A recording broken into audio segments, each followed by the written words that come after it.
আপনার সম্মানিত কেন্দ্রীয় সভাপতি, আমাদের সকলেরই শ্রদ্ধেয় দায়িত্বশীল মেধাবী ছাত্র নেতা সালাউদ্দিন আইয়ুব ভাই, আমি ভাইকে প্রশ্ন উত্তর এবং আলোচনা রাখার জন্য অনুরোধ করছি।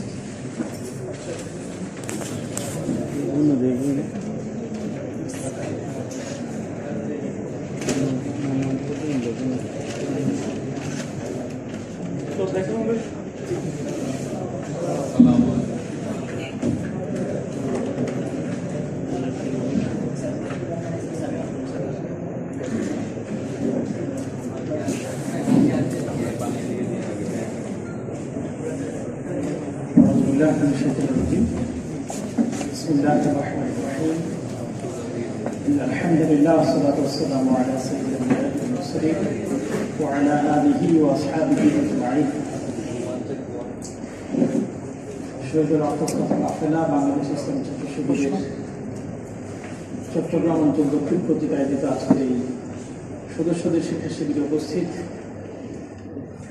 কিছুক্ষণ আগে আলোচনা শেষ করলেন ইসলামী ছাত্র শিবিরের মোহতারাম সাবেক কেন্দ্রীয় সভাপতি, চট্টগ্রাম মহানগরী মানুষের সংগঠন বাঙালি জামাত ইসলামের সংগ্রামী আমির শাহজাহান ভাই, উপস্থিত আজকের এই আয়োজনের সম্মানিত ব্যবস্থাপক, কেন্দ্রীয় দাওয়া সম্পাদক, চট্টগ্রাম অঞ্চল গুরুত্বপূর্ণ সম্মানিত তত্ত্বাবধায়ক হাবিবুর রহমান ভাই, উপস্থিত মহানগরী জেলা শহর শাখার সম্মানিত দায়িত্বশীল বৃন্দ, সম্মানিত সদস্য ভাই, আসসালামু আলাইকুম ওয়া রাহমাতুল্লাহি ওয়া বারাকাতুহু। ওয়া আলাইকুম আসসালাম। নাস্তা হয়েছে আপনাদের? জি আলহামদুলিল্লাহ। আলহামদুলিল্লাহ। আজকে সকালবেলা বিচে হাঁটতে গেছিলাম, আপনারা যে আসছেন এটা বোঝা গেছে, কিন্তু স্বাভাবিক শিবিরে এক জায়গায় যাবে বোঝা যাবে না, এরকম তো হওয়ার কথা না। আলহামদুলিল্লাহ, আপনাদেরকে এখানে দেখে বোঝা যাচ্ছে যে এই হল পুরোপুরি কানায় কানায় ভরে গেছে। আলহামদুলিল্লাহ, চট্টগ্রাম অঞ্চল দক্ষিণের কানা কানা ভরতে দুইটা কোনায় একটু একটু ফাঁকা আছে। আমরা আশা করছি ষান্মাসিকের পরে যদি সমাবেশ হয় এইভাবে এই পুরো কানাটাও ভরে যাবে। বাংলাদেশে এবছর দুইটা অঞ্চলে দুইটা শাখা বৃদ্ধি পাইছে। এর মধ্যে সবচেয়ে বড় যে শাখাটা বৃদ্ধি পাইছে সেটা হলো চট্টগ্রাম অঞ্চল দক্ষিণ। আলহামদুলিল্লাহ, আমরা দোয়া করি আল্লাহ তাআলা এই অঞ্চলের সকল ভাইকে আজকে যেভাবে এখানে বসার সুযোগ করে দিয়েছেন, একইভাবে যেন ময়দানে শান্তির সাথে, শৃঙ্খলার সাথে, নিরাপত্তার সাথে কাজ করার তৌফিক দান করে। ইসলামিক ছাত্র শিবিরের সদস্য ভাইদের সবচেয়ে বড় নিয়ামত আমি মনে করছি এই মুহূর্তে, আজকের এই টিসির মধ্য দিয়ে আমাদের মোট 22টি অঞ্চল, 22টি অঞ্চলের মধ্যে 17তম অঞ্চলের সদস্য টিসি শেষ হচ্ছে। 17তম টিসির 15টাতেই আমার থাকার সুযোগ হয়েছে। এই অঞ্চলগুলোতে প্রত্যেকটাতে গিয়ে সদস্য ভাইদের চেহারা এবং বসার মধ্যে পৃথিবীতে এখন কোনো মহামারী চলতেছে এরকম কোনো চিত্র ফুটে ওঠে। এইটা আমার কাছে মনে হচ্ছে বিরাট বড় নিয়ামত। স্বাভাবিক এই যে ভয়হীন আল্লাহর প্রতি আমরা আলোচনা করে যাবো ইনশাআল্লাহ। একজন ভাই প্রশ্ন করছেন, সংগঠন প্রতিটি স্তরের লোক তৈরির জন্য বিভিন্ন পরিকল্পনা ও প্রকল্প হাতে নিয়ে কাজ করে যাচ্ছে, এক্ষেত্রে সামাজিক নেতৃত্ব তৈরির ক্ষেত্রে সংগঠনের কোনো পরিকল্পনা ও প্রকল্প রয়েছে কি? থাকলে সেটা কি? হ্যাঁ, আমাদের 25টি সেক্টরকে আবার 29টি সাব সেক্টরে ভাগ করা হয়েছে। এই 29টি সাব সেক্টরের মধ্যে সামাজিক নেতৃত্ব একটা সেক্টর। তবে সামাজিক নেতৃত্ব তৈরির মৌলিক এবং মূল কাজটা করছে হলো কিছুক্ষণ আগে যিনি বক্তব্য দিয়ে গেলেন সেই সংগঠন জামাত ইসলাম। কারণ সামাজিক নেতৃত্বের সামাজিক অংশগ্রহণমূলক যে কাজগুলো আছে সেগুলোর সাথে বলা যায় সম্পৃক্ততা বেশি হলো জামাত ইসলাম।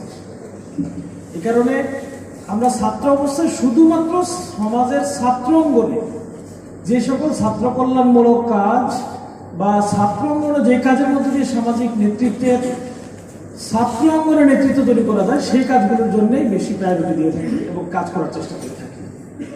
এরপরও কিছু কিছু জায়গায় সাংগঠনিক ছাত্র অঙ্গনের কাজের মজবুতির অংশ হিসেবে সমাজের ওই সকল ব্যক্তিদের মধ্যে কাজ করা হয় যারা ছাত্র অঙ্গনের মজবুতির অংশ, যেমন ক্যাম্পাসের পার্শ্ববর্তী দোকানদার যারা, তাদের মধ্যে আমরা দাওয়াতে কাজ করি, তাদেরকে কিছু গিফট করে থাকি। ক্যাম্পাসের কর্মচারী কর্মকর্তা যারা ক্যাম্পাসের কর্মচারী হিসেবে তারা তাদের পরিচয় জামাত ইসলামী বা আমাদের অঙ্গনে কাজ করার মতো, কিন্তু তারা আদতে কাজে লাগে হলো কাদের জন্য? ছাত্রদের জন্য। এই জায়গায় এই ধরনের কিছু জায়গায় আমরা শুধুমাত্র ঊর্ধ্বতন দায়িত্বশীলদের উপযোগী বা ঊর্ধ্বতন সংগঠনের উপযোগী হলেও তাদের জন্য আমরা কাজ করে থাকি সাধারণত। এছাড়া আমাদের মূল কাজটা হলো ছাত্র অঙ্গনে, এবং এটা খুব গুরুত্বপূর্ণ। দ্বিতীয় একটা কাজ আমরা এবছর হাতে নেওয়ার চেষ্টা করছি, এটা এখন বাস্তবায়ন শুরু হয়নি, সেটা হলো যে বিশ্বমানের সামাজিক নেতৃত্ব তৈরি করার জন্য কিছু পলিসি আন্তর্জাতিক কিছু সংগঠন গ্রহণ করে থাকে। এটা বিশ্ব নেতৃত্ব যারা দিয়েছে প্রত্যেক নেতা কোনো না কোনো দার্শনিক চিন্তা ছিল, আদর্শগত চিন্তা ছিল, তথ্যগত চিন্তাগুলো তাদের খুব পরিপক্ক ছিল। এই বুদ্ধিভিত্তিক জায়গায় সামাজিক নেতৃত্বের উপযোগিতা অর্জনের জন্য আমরা কিছু কোর্স করানোর চিন্তা করছি, তবে এটার গ্রহণযোগ্যতা এবং বাংলাদেশ উপযোগিতা এখন পর্যন্ত যাচাই করা যায়, যে কারণে আমরা কোর্সগুলো শুরু করতে পারিনি বা খুব শীঘ্রই শুরু হবে না। তবে আমাদের এটা একটা চিন্তার মধ্যে আছে, উদ্যোগ এখনো বাস্তবায়ন করা যায়। এটা সহজ হয়ে গেছে আমাদের জন্য আলহামদুলিল্লাহ। আমরা ইতিমধ্যেই মানে সোশ্যাল লিডারশিপের উপর অক্সফোর্ডে কি পড়ায়, ক্যামব্রিজে কি পড়ায়, MIT-তে কি পড়ায়, এই বিষয়গুলো আমরা নিয়ে গবেষণা করার চেষ্টা করছি। অনলাইন হওয়ার কারণে এগুলো ইমপ্লিমেন্ট করা আমাদের জন্য সহজ, কিন্তু এই সোশ্যাল লিডারশিপের এত বড় বড় প্রজেক্টগুলো বাংলাদেশে কতটুকু উপযোগী হবে সেটা নিয়ে আমরা আসলে কোনো ধরনের এই পার্সপেক্টিভে যাচাই বাছাই করতে পারি, যে কারণে আমরা এটাকে ইমপ্লিমেন্ট করার জন্য বা এই কোর্সগুলো আমাদের সর্বপর্যায়ে ছড়িয়ে দেওয়ার জন্য কোনো পরিকল্পনা এখন হাতে নিতে পারি না। আমরা যাচাই করার জন্য একটা টিম করেছি, টিম কাজ করছে। আশা করছি যদি টিমের যাচাই রেজাল্ট হিসেবে একটা শুভ সূচনা হয়, তাহলে এবছরের শেষ নাগাদ আমরা সংগঠনের একটা পার্টকে নিয়ে এটা শুরু করতে পারবো।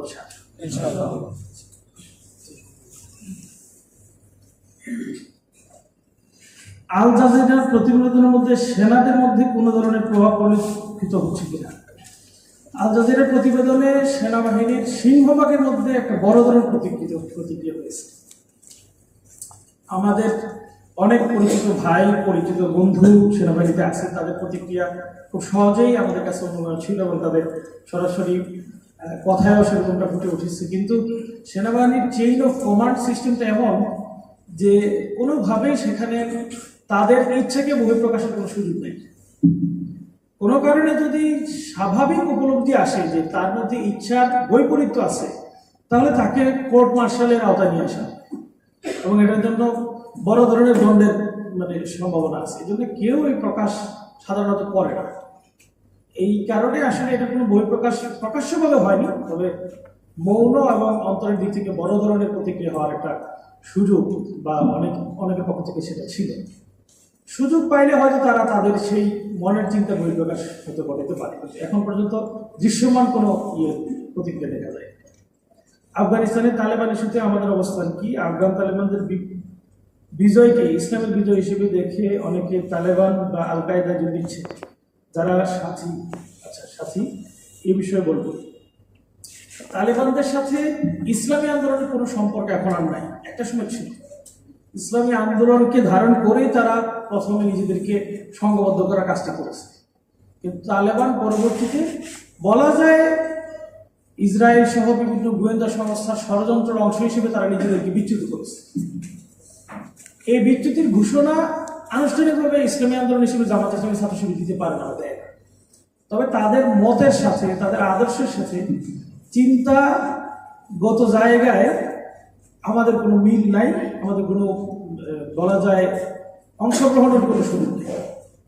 যে সাথী ভাই সেখানে যাচ্ছেন এই সাথী ভাইয়ের শুধু তালেবান না, আপনি বাংলাদেশে যেগুলো নিষিদ্ধ সংগঠন আছে তাদের সাথেও দেখবেন তার একটা যোগসূত্র আছে। আমাদের মানে অনেক ভাই মনের দিক থেকে লালন করতে পারে, তবে সেটা সংগঠনের লালন নয়, সংগঠনের আদর্শিক জায়গা নয়। সংগঠনের আদর্শিক জায়গা হলো সুনিয়ন্ত্রিতভাবে পরিকল্পিতভাবে একটা বিপ্লব সৃষ্টি করা। তাদের যে অস্ত্রকেন্দ্রিক বলা যায় বিশ্বকে নেতৃত্ব দেওয়ার জন্য অস্ত্রই হলো সর্বসর্বা, এই অনুভূতি এই চিন্তা লালন করার বা এই বিশ্বাসের জায়গাটা সংগঠন কখনো বিশ্বাসী ছিল না। মুক্তিযুদ্ধ নিয়ে সংগঠনের বর্তমান দৃষ্টিভঙ্গি বর্তমানে জাতীয় দিবস সমূহে দেখা যায় বারবার মুক্তিযুদ্ধের চেতনা বিষয়টি বেশি উচ্চারিত হয়, যা আমাদের আদর্শের সাথে সাংঘর্ষিক। তাই এই ব্যাপারে সংগঠনের দৃষ্টিভঙ্গি বলে উপকৃত হব। এছাড়াও জাতীয় দিবস সমূহ জাতীয়তার বিষয়টি অতিরিক্ত আকার ধারণ করেছে, যা ইসলামের সাথে সাংঘর্ষিক। এই বিষয়ে সংগঠনের বিষয় মুক্তিযুদ্ধ বিষয়ে সংগঠনের অবস্থান কিন্তু সবসময় পরিষ্কার ছিল। সংগঠনের কখনোই আমরা মুক্তিযুদ্ধ অথবা দেশপ্রেমের বিরোধী আমরা ছিলাম, বরং আমাদেরকে নানাভাবে দেশ বিরোধী হিসেবে জাতীয়ভাবে উপস্থাপন করা হয়েছে।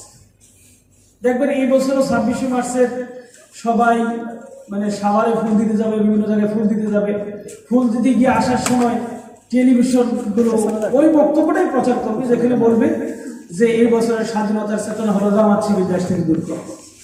এটি একটা বক্তব্য। এটা যদি কেউ নাও বলে, সাংবাদিক একজন দিনে দাঁড় করাবে যে এই মুহূর্তে আমরা ওনার কাছ থেকে শুনতে চাচ্ছি আপনার অনুভূতি কি। একটু আমি বলে দিচ্ছি ওনার অনুভূতি হলো যে আপনি বলবেন জামাত শিবির দেশ থেকে দূর করতে হবে। এই অনুভূতিটা তখন সে বলবে, এইটাই আমাদের মধ্যে কালকে প্রচার করবে। আরো হাজার জনে অনেক কিছু বলছে, কোনো কিছু প্রচার করবে। এভাবে দেশ বিরোধী হিসেবে আমাদেরকে উপস্থাপন করার জন্য চেষ্টা করা হয়েছে, এবং সবচেয়ে বেশি চেষ্টা করা হয়েছে যখন আমাদের বিচার করা হয়েছে। 2014 সাল নাগাদ আমাদের নেতৃবৃন্দের সিংহবাগকে ফাঁসি দেওয়া হয়েছে, কারারুদ্ধ করা হয়েছে। দুঃখজনক হলেও সত্য, তাদের এই ধরনের কোনো অপপ্রচার দেশের কোনো মানুষের কোনো স্তরে বিশ্বাসযোগ্য হয়। তার প্রমাণ হলো 14 সালে নির্বাচন শেষ করার পর 15 সালে তারা উপজেলা নির্বাচন দিয়েছে। উপজেলা নির্বাচনের প্রথম স্তরে আপনার জেনে থাকার কথা, একটু সুযোগ দিছিল, 100% সুযোগ না, একটু সুযোগ দিছিল যাদের মোটামুটি নির্বাচনটা হয়। এই একটু সুযোগে মানুষ আমাদের যে সকল প্রার্থীরা দাঁড়াইছে এই নির্বাচনে 93% প্রার্থী বিজয়ী হয়েছে। চিন্তা করতে পারেন আপনি। আমি ছোট্ট একটু উদাহরণ দিই, আমাদের গাজীপুরে যিনি প্রার্থী ছিল তিনি 70 সাবেক বিদায়ী জেলা সভাপতি ছিলেন। জেলা সভাপতি মানে এখন পর্যন্ত বিদায় নেয় নাই বলতে, উনি তার ব্যাগপত্র এখন জেলা অফিস থেকে নিয়ে যায়নি, এরকম। জিজ্ঞেস করলাম যে ব্যাগপত্র বলছে যে নিয়ে রাখবে কোথায়, সে জায়গা তো নাই, এখনো বাড়িতেও কোনো ঠিকানা হয় নাই, নতুন কোনো মেসে উঠি নাই, কোনো জায়গা নেই। আমি বললাম নির্বাচন করবেন, কত টাকা জমাইছে? বলছে বাড়ি থেকে ছাগল টাগল বিক্রি করে 10,000 টাকা দিচ্ছে। আর জামাত ইসলামী বলছে 1 লাখ টাকা দিবে খরচ করে, এই 1,10,000 টাকা ইনভেস্ট। আলহামদুলিল্লাহ উনি 84,000 ভোটই পাইছে। 84,000 ভোট পাইছে। আমরা একটা গার্মেন্টস থেকে ওইখানে ভোটার ছিল 1700 ভোটারের সামনে গিয়ে উপস্থিত হয়েছি। সেই গার্মেন্টসের জিএম ছিল আমাদের, সবাইকে জিজ্ঞেস করছে, এরকম আপনাদের মতো বসাইছি এক জায়গায়, বসায় জিজ্ঞেস করলাম আপনারা কাকে ভোট দিছে?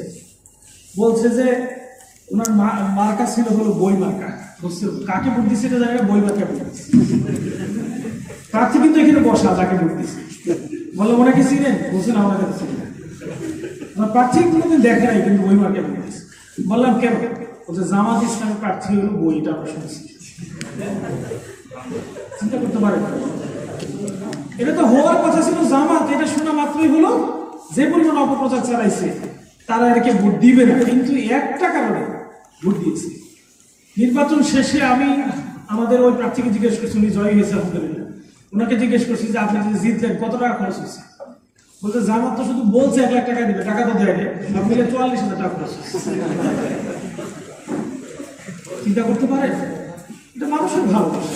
সুতরাং আপনাকে হয়তো 2-4 জন এই প্রশ্ন করেন মজা নেওয়ার জন্য যে শিবিরকে একটা প্রশ্ন করি আর কি, কিন্তু তার মনেও জানে যে দেশপ্রেমিক হলে একটা সংগঠন আছে, সেটা কি? ছাত্র শিবির। দেশ বিরোধী 1000 জনের তালিকা করবে, একজন জামাত শিবির পাওয়া যাবে। এটার তালিকা শুধু আমরা না, সরকার করলেও পাবো। এটার প্রমাণ কি জানেন? গত কয়েকদিন আগে আমাদের গাজীপুরের মন্ত্রী আকাম মোজাম্মেল হক, নাম শুনছেন তো, মুক্তিযুদ্ধ মন্ত্রী, সে রাজাকারের তালিকা প্রকাশ করছে। 86.97% তালিকার মধ্যে পাওয়া গেছে আমার, অর্থাৎ মোট রাজাকারের 86.97% হলো আওয়ামী লীগ। সাথে সাথে হাসিনা বলছে যে এই তালিকা ক্যান্সেল, নতুন তালিকা আবার করে প্রকাশিত হবে। নতুন তালিকা এখনো হয় না, প্রকাশিত হয়, ঠিকই তারা প্রকাশ করবে। এই 26 মাসে প্রকাশ করার একটা সম্ভাবনা আমরা যতটুকু তথ্য জানছি প্রকাশ করতে চাচ্ছে না। অদ্ভুত অদ্ভুত এবং উদ্ভট একটা তালিকা দিয়ে প্রকাশ করবে, সেখানে আমাদের নাম চলে আসতে পারে। স্বাভাবিক দেখবেন যে যাদের জামা চিহ্নের ট্যাগ আছে তারা এটা মানে কোনো কথা ছাড়াই বাধ্য হয়ে এটা অনুসরণ করতে হবে। সম্মানিত ভাইরা, সুতরাং দেশ বিরোধী বা দেশ প্রেমিক কারা, স্বাধীনতার পক্ষে কারা, বিপক্ষে কারা, এটা নতুন করে বলা যায় খুব সহজেই আমাদের কাছে মনেও যে মানুষ আমাদেরকে কতটুকু ভালোবাসে। আমার বাড়ি যেখানে, সেখানে আলহামদুলিল্লাহ একটা বাড়ির পাশে একটা মসজিদ আছে, 4-5 বছর যাবত ওয়াজ মাহফিল হয় সেখানে। তো এবার চেয়ারম্যানের কাছে গেছে যে ওয়াজ মাহফিল করবে, এলাকাবাসী গেছে, 40 জন মিলে গেছে।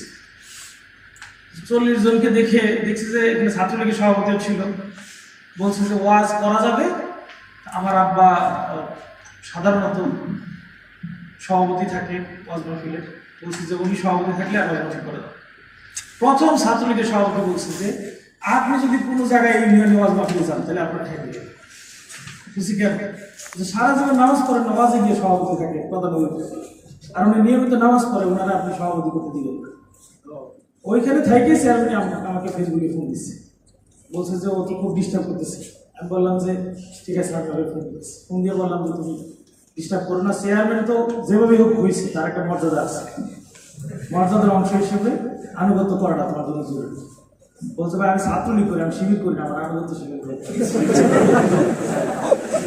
মানুষ আসলে জায়গা যেভাবে বলেন আপনি আসলে কারা দেশ প্রেমী আর কারা দুর্নীতি দেশ বিরোধী, এটা খুব সহজেই। বাংলাদেশের সিংহভাগ আওয়ামী লীগের নেতা সন্তানরা ইন্ডিয়াতে পড়ালেখা করে। বাংলাদেশের সিংহভাগ আয়ের একটা বিরাট অংশ যারা অমুসলিম, তাদের অর্থের টাকা ইন্ডিয়াতে চলে যাচ্ছে। এই জায়গাগুলো খুব সহজে মানুষের কাছে চলছে না। সুতরাং এখন আর এই দেশ বিরোধী, স্বাধীনতা বিরোধী এটা বলে আমাদেরকে আর কেউ ঠকাইতে পারবে না। চারদিকে বর্তমানে পর্দা সংরক্ষণ ও চরিত্রের হেফাজতের জন্য বিয়েকে সহজ করার ব্যাপারে ব্যাপক পরামর্শ ক্যাম্পেইন চলছে, কিন্তু আমাদের ছাত্র সংগঠনে এত কড়াকড়ি যে অনেক ক্ষেত্রে নেতিবাচক ফল তৈরি করে। এক্ষেত্রে এ ব্যাপারে কার্যকর একটি সিস্টেম ডেভেলপ করা যায় কিনা, যেখানে বিয়ে সংগঠন ক্যারিয়ারকে ক্ষতিগ্রস্ত হবে। আলহামদুলিল্লাহ সংগঠন বিয়েকে আপনাদের প্রত্যাশার আলোকে খুব সহজ করে দিয়েছে। যে কেউ অনুমতি চাইবে বিয়ের ব্যবস্থা হবে। এ ব্যাপারে আমরা এবার ব্যাখ্যা শুরু করি। ব্যাখ্যা হলো, আপনারা একজন লিখছে, আর কিছুক্ষণ আগে একটা টিসি ছিল, সেখানে বলতেছে ভাই পারিবারিক চাপে কোনোভাবে আমি আনুগত্যের বাইরে যেতে চাই না, বরং সংগঠন করতে চাই, তবে পারিবারিক যেহেতু চাপ আছে, পারিবারিক চাপ সামলানোর জন্য বিয়েটা করে ফেলতে চাই, অনুমতি চাই। বিয়ের পরে এখন তো পরিবার একটা, চাপ দিবে কয়জন? বাবা মা 2 জন। বিয়ের পরে পরিবার হবে 3টা, বাবা মা, শ্বশুর শাশুড়ি, আর সার্বক্ষণিক চাপে রাখার জন্য একজন দিবে আল্লাহ। তাহলে তখন চাপ কমবে না বাড়বে? এখন চাপ সামলাতে না পারি বিয়ে করতেছেন, তখন চাপ সামলাতে না পারে কি করবে? খুব সহজে অনুমান কি হবে। এবং আমরা তো পরীক্ষিত, যাদেরকে অনুমতি দেওয়া হয়েছে তারা পরে আর চাপ সামলাতে পারেই নেই, বরং আরো বিপদে পড়ে গেছে, খুব বিপদে পড়ে গেছে। এবং অনেক সময় দেখা যায় বাবি আর মায়ের সাথে সম্পর্ক হয় না, তখন পরিবার আরেকটা হয়ে যায়। আপনি আরেক জায়গায় ভাড়া টাড়া নেন, ওইটা আবার ম্যানেজ করতে হয়। সামগ্রিক চাপ বাড়ে আসা এটা হলো বাংলাদেশের প্রেক্ষাপট। আলহামদুলিল্লাহ ওয়েস্টার্ন কালচারে বড় হওয়া মুসলিম কমিউনিটি যারা, তারা বিয়ে করেও সংগঠন করতে পারছে, খুব স্বাভাবিক। কারণ কি, তাদের এখানে একটা ট্রেডিশন হয়ে গেছে যে বিয়ের পরে পড়ালেখা করবে, চাকরি না হওয়া পর্যন্ত বাবা মা সব দেখভাল করবে, এটা খুব স্বাভাবিক, খুবই স্বাভাবিক। কিন্তু এখন বিয়ে করা মাত্রই যেদিন বিয়ে করবেন এর আগের দিন থেকে আপনার আয়ের একটা উৎস থাকতে হবে। একটা ট্রেন্ড বাংলাদেশে। কিছুদিন আগে সিরাজ ভাই বিয়ে করছে, আপনারা দেখেছেন, অনেকে দেখেছেন। সিরাজ ভাই বিয়ে কয়টা গিফট করতে, মানে বিয়ের আগে কাকে কি দিতে পারে তালিকা দেখলাম, শুধু 48 জনের তালিকা দেখলাম শ্বশুর বাড়ির লোকজনের বিভিন্ন উপহার দিতে হবে। আমি বললাম 14 গোষ্ঠীকে আপনার সব দিতে হবে, এটাই সিস্টেম। দাদি, খালা, নানি, ফুফু সবাই দিবে। আর যদি এটা চট্টগ্রামে বিয়ে হয় তাহলে কোনো কথাই নেই। চট্টগ্রামে বিয়ে হতো মানে স্বাভাবিক। আমি এটা মানে ইয়েতেও বলছি।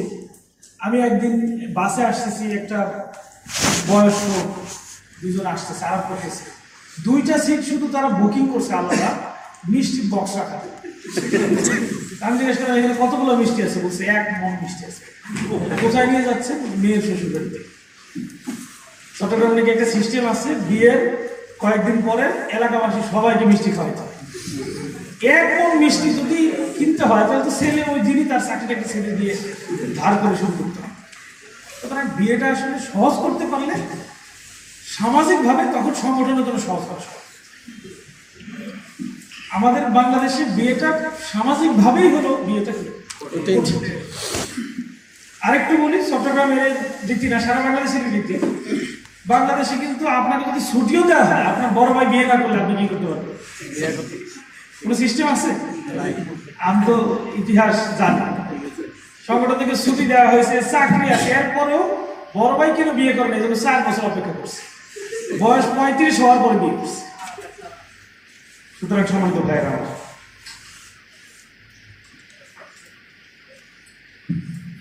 এটা খুব বেশি জরুরি আমাদের জন্য সামাজিকভাবে। এইটার ক্ষেত্রে আমরা একটা মানে ভূমিকা রাখতে পারি। সামাজিকভাবেই বিয়েটা খুব স্বাভাবিক হয়ে যাবে। নিজেরা বিয়ে করার আগে নিজেদের যারা বন্ধু বান্ধব আত্মীয় স্বজন আছে এদের সবাই বিয়ে করে দেয়। অনার্সে 2nd ইয়ারের পরে বিয়ের ব্যবস্থা করে দেবে, দেখবেন ইনশাআল্লাহ এই সামাজিক প্রক্রিয়াটাই আপনাকে সামাজিকভাবে বিয়েকে সহজ করবে। আমি তো বললাম শিবিরের ঘোষণা হলে বিয়ে সহজ, অনুমতি চাইবেন দিয়ে দিবে। কিন্তু চাওয়ার পরে যে আফটার ইফেক্ট বলে একটা কথা আছে, ওই ইফেক্ট কিন্তু আপনি সহ্য করতে পারবেন না। কেন? সামাজিকভাবে আফটার ইফেক্ট অ্যাকসেপ্টেড, যদি অ্যাকসেপ্টেড হয় কোনো সমস্যা নেই। আমার বাড়ি থেকেই তো স্বাভাবিক বয়স হয়েছে, বিয়ের জন্য বারবার বলে। আপনি বলে যে তোমার তো আলহামদুলিল্লাহ কোনো সমস্যা নেই, তুমি বাসায় তোমার মানে সবাইকে রেখে যাবে, কোনো অসুবিধা নেই, তুমি তোমার সংগঠন করবা। তো মা বলে যে এত সহজ না, আপনিও তো চাকরি করতে চাইছেন। আমার আব্বা চাকরি করতে উত্তরায় চাকরি করতে চাইছেন, কিন্তু কতদিন থাকতে পারছে, প্রতি সপ্তাহে চলে আসতে হয়েছে। স্বাভাবিক, পৃথিবীর নিয়মই পারা যায়। এই আফটার ইফেক্ট বিবেচনা করে সংগঠন অনেক সময় অনুমতিটা আপনার সুবিধার স্বার্থে বিয়েটা একটু কঠিন। সংগঠনের স্বাভাবিক প্রক্রিয়া হলো বিয়ে। পার্শ্ব সংগঠন থেকে বিদায় নেওয়া জনশক্তিদের জন্য আলাদা কোনো প্ল্যাটফর্ম তৈরি করার ক্ষেত্রে কেন্দ্রের দৃষ্টিভঙ্গির বিষয়ে জানতে পারলে খুশি হব। বিদায় নেওয়া জনশক্তিদের জন্য আমাদের বেশ কিছু বিভাগ আছে, যে বিভাগগুলোর আসলে ঊর্ধ্বতন দায়িত্বশীলদের বা ঊর্ধ্বতন সংগঠনের কোনো প্ল্যাটফর্ম নাই। যেমন শিশু কল্যাণে যারা কাজ করেন তাদের জন্য মানে মুরব্বী সংগঠনের কোনো শিশু বিভাগ নেই। তারা গিয়ে আবার জামাত ইসলামী করতে হয় বা যে ধরনের সংগঠন করা উচিত না সেটাই করতে হয়। এবার আমরা পরামর্শ দিচ্ছি, কিন্তু এই পরামর্শকে লালন করে মুরব্বীরা এখনো বাস্তবায়নের দিকে যেতে পারে না। যদি যেতে পারতো তাহলে তো এটা একটা ইম্প্যাক্ট খুব স্বাভাবিকভাবেই পড়তো বা আমরা সহজ করতে পারতাম বিষয়টা। এই ব্যাপারে পরামর্শ আগেও আসছে, আমরা একটা সুনির্দিষ্ট নীতিমালা সহ মুরব্বীদের দিয়েছি। আশা করছি এখনো হয়নি, তবে শীঘ্রই হবে ইনশাআল্লাহ। একটা প্ল্যাটফর্ম হলে পরে এটা পার্শ্ব সংগঠন হিসেবে যে বিষয়গুলো আমাদের থাকা দরকার মুরব্বী সংগঠনে, সেটা একটা রেজাল্ট পরবর্তীতে আমরা গ্রহণ করতে পারি। এর বাইরে আমরা নিজ উদ্যোগে অনেকে আবার উদ্যোগী নিয়ে হই, অনেক কাজ করি, সেটাও হতে পারে, কোনো অসুবিধা নেই। আপনি যদি মনে করেন যে আপনার উদ্যোগে একটা শিশু সংগঠন করবেন, ওই শিশু সংগঠনেই বলা যায় যে আপনি কাজ করবেন, এইটাকে পরবর্তী সংগঠনের সাথে যুক্ত করবেন। জামাত ইসলামী কিন্তু এর সুযোগটা আছে। জামাত ইসলামী একদম 2.5 ঘন্টায় 5 দফা 4 দফার উপর ধরে ধরে হিসাব করে থাকে না। সমাজ ইসলামী জায়গায় জায়গায় তার চিন্তার আলোকে নতুন নতুন চিন্তা যুক্ত করতে কোনো ধরনের দ্বিধা করে না। আপনি যদি উদ্যোগ নিয়ে চেষ্টা করতে পারেন, নতুন পার্শ্ব সংগঠন গড়ে তুলে জামাত ইসলামকে উপহার দিবেন, সমাজের খুব আপনাকে ওয়েলকাম জানাবেন সহজে। বর্তমানে ইসলামমুখী তরুণরা অধিকাংশ অনলাইন অফলাইনে সালাফি কিংবা উগ্রবাদী মতবাদ দ্বারা বিপুলভাবে প্রভাবিত। আমাদের পন্থার বিরোধিতা বাড়ছে। এই পরিস্থিতি বুদ্ধিভিত্তিকভাবে মোকাবেলা আমাদের করণীয় কি? অত্যন্ত গুরুত্বপূর্ণ প্রশ্ন। আমাদের বিশেষ করে যারা একটা চিন্তাশীল, যারা অনলাইনে ঘাটাঘাটি করে বেশি, শুধু ছবি দেখে কমেন্ট করার চেয়ে বরং লেখাগুলো একটু পড়ার চেষ্টা করে বেশি, ক্রিয়েটিভ ভিডিওগুলো দেখার চেষ্টা করে, তারা এই চিন্তার জায়গা থেকে একটু ডাইভার্টেড হয়ে যাচ্ছে। আমরা এই জন্যে একটা গবেষণা সেল করার চিন্তা করছি। ইতিমধ্যেই ৭৬ জন ভাইকে এটার জন্য কেন্দ্রীয় মুরব্বীদের গবেষণা বিভাগের উদ্যোগে রেডি করার জন্য একটা প্রাইমারি গবেষণার যেই রিসার্চ মেথোডোলজি আছে এটার উপর একটা কোর্স করানো হচ্ছে, এবং এটার আলটিমেট টার্গেট হলো অনলাইন কেন্দ্রিক এই ধরনের গবেষণা ধর্মী যে ধরনের যে বিষয়গুলো আছে সেগুলোতে তারা আগামী দিনে কাজ করবে। এখন পর্যন্ত আমাদের এটার বিপরীতে, এইটার জন্য সমাধান হলো বিপরীতে ভিডিও আমাদেরকে দিতে হবে, বিপরীতে সংগঠনকে রিপ্রেজেন্ট করবে এই ধরনের উপযোগী উপাদানগুলো আমাদেরকে দিতে হবে। এই কন্টেন্টগুলো রেডি করা এখনো নাই। আমরা আশা করছি সেই ভাইদেরকে দিয়ে রেডি করা ভিডিওগুলো দিতে পারলে অল্টারনেটিভ প্রোডাক্ট যদি পায় তাহলে সবাই তার জায়গা থেকে চিন্তাটা পরিবর্তন করতে পারে। আরেকটা সমস্যা আছে, সেটা হলো সালাফিদের একটা বড় অংশই ইতিমধ্যে ওয়েল এস্টাবলিশ হয়ে গেছে সোসাইটি। একজন ভালো আলেম হিসেবে, একজন ভালো বলা যায় বিভিন্ন জায়গায় যুবকদের ক্ষেত্রে প্রভাবিত করার উপযোগী হিসেবে, এই প্রভাবক এবং আলেম হিসেবে উপযোগী ব্যক্তিদেরকে বলা যায় সামাজিকভাবেই অ্যাকসেপ্টেন্সের জায়গা থেকে সরিয়ে নিয়ে আসা একটা কঠিন কাজ। এই জন্য কিছু আলেম তৈরিরও আমাদের টার্গেট আছে। ইতিমধ্যে ক্যান্ডিডেটটা আলেম তৈরির প্রজেক্ট হাতে গেছে। আশা করছি এই আলেমরা যখন কথা বলতে শুরু করবে এবং এই গবেষণাটা কাজ করতে শুরু করবে, তখন আমরা এই সমস্যাটা খুব সহজে পরিচিত করতে পারবো। সম্মানিত ভাইরা, আমরা আমাদের প্রশ্নোত্তর পর্ব শেষ করলাম। আমাদের আজকের আলোচনার বিষয়